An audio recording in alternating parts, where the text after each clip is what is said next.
और आपने विक्रम संपत जी की बात की, उन्होंने भी इस कार्यक्रम को जयंती में एक बार संबोधित किया है और बहुत सारे गणमान्य लोगों ने। मेरा हमेशा से ये मानना रहा, अगर सावरकर जी क्रांतिकारी नहीं होते तो क्या हमारे लिए माननीय नहीं थे।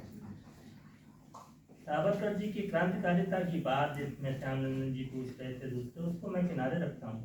मैं ये चाहता हूँ कि आप देखिए, हिंदुओं को तीसरा नेत्र जिसमें राजनीतिक सोच हुई किसने दिया?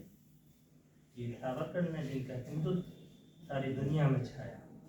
तो अखिल भारतीय स्तर पर जहाँ दुनिया में करोड़ों हिंदू हैं, अरबों हिंदू हैं, मुझे लगता है कि 3 अरब के आसपास हिंदू और हिंदुओं से डिफरेंट ब्रांचेज के बौद्ध वगैरह मिला लिए थे, इतने लोग।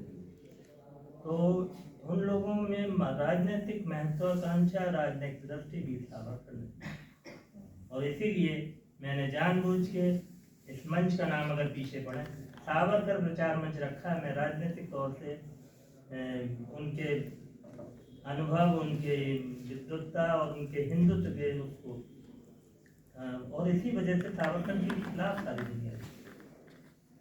तो मेरा कहना ये है, उनके क्रांतिकारी, उसमें क्रांतिकारी तो बहुत सारे हुए हैं, सावरकर जी केवल क्रांतिकारी होते तो मुझे लगता है इतना याद नहीं किए। एक दूसरी बात आदरणीय कैप्टन राजनाथ सिंह जी ने उठाई, राजनीतिक तौर पर एक पागल, वो आदमी पागल नहीं था सर। मैं किसी समय बैठ के आपसे बात करना चाहूँगा, हम ये सर्टिफिकेट क्यों दे रहे हैं एक आदमी, और 55 करोड़ की बात केवल नहीं है। पहली जब कैबिनेट हमारी बैठी केंद्रीय सरकार की, जब अंतरिम सरकार बनी, उसमें एक मुद्दा ये भी था कि हम अपना पैसा पाकिस्तान को जो बच रहा था रिजर्व बैंक से, वो देने के लिए बाध्य दिया। गांधी जी ने अनशन किया और बाध्य किया, और उस कैबिनेट पहले ही प्रस्ताव को गांधी के प्रेशर में वापस कर दिया गया। एक ऐसा व्यक्ति जिसके लड़के ने जब अपना धर्म परिवर्तन किया, इस्लाम ग्रहण किया, रोक नहीं पाए, रो रहे थे, तो आर्य समाजियों से कहा, आर्य समाजियों ने सुन दी। और आप समझिए वो इतना नालायक था देवदास गांधी, उसने अपनी लड़की को काफिर मानते हुए उसके साथ रेप किया। इतिहास में ये लिखा हुआ। ऐसे आदमी को हम लोग सब बर्दाश्त करते रहे, केवल यही कारण मैं सोचता हूँ दूसरा गोडसे क्यों नहीं हुआ जिसने पहले नहीं मारा। और अगर गोडसे ने ना मारा होता तो ये जो निजाम हैदराबाद है ये हमको नहीं मिलता तो गांधी अनशन पर बैठ जाता। तो ये पूरे हम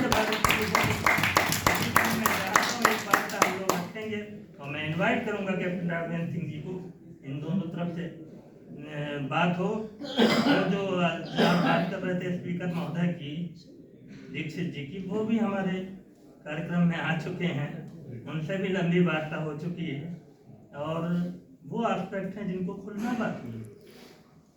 एक किताब मर्डर ऑफ महात्मा, उस जस्टिस ने जिन्होंने इनको फांसी की सजा दी, उन्होंने लिखी है।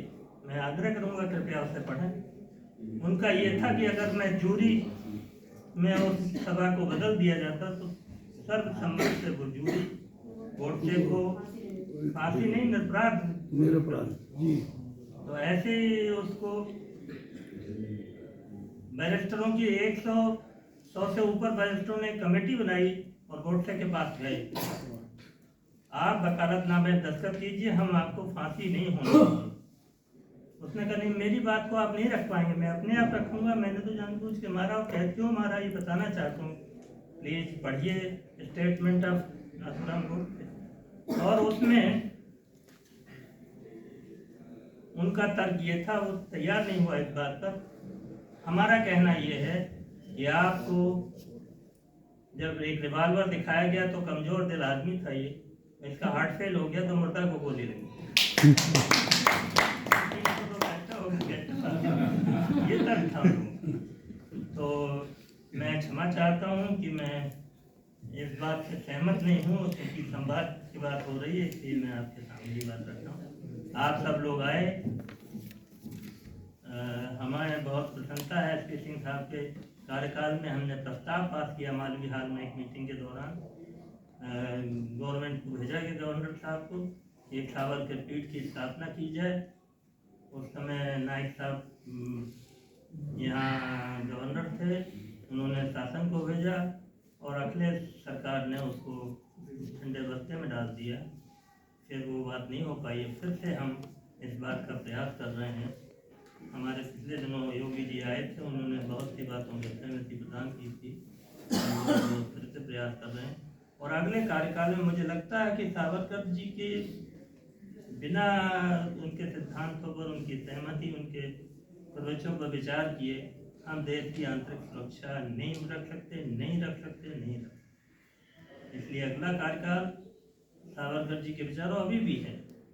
बहुत सारे उनके उसमें इंडस्ट्रियलाइजेशन, जैसा आपने बताया कि देश का औद्योगिकरण, हिंदुओं का सैनिकीकरण और राजनीति का हिंदूकरण, उस पर चला जा रहा है और भविष्य में चलेगा। और आप सबको ये मीटिंग अध्यक्ष जी की अनुमति से मैं ये समाप्त करना चाहूँगा। आपकी बोलने के बाद क्या ये उचित नहीं हुआ कि आज हम एक प्रस्ताव पास करें